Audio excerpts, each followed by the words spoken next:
بوفيه الإفطار في الفندق. هو أكتر حاجة مميزة في الفندق هنا بوفيه الإفطار.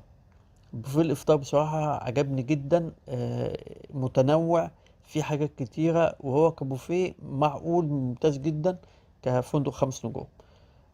طبعًا هتلاقي فيه حاجات كتيرة سواء في الأكلات السخنة أو الباردة.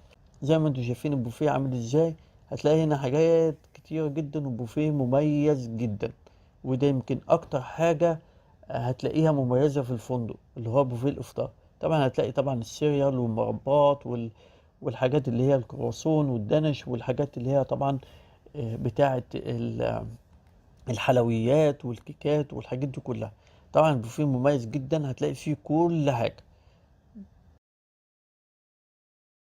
طبعًا دي الحاجات اللي هي الكنابيه، وتدخل هنا على الجزء بتاع الكرواسون، وهنا طبعًا الحاجات اللي هي بتاعة الفاكهة.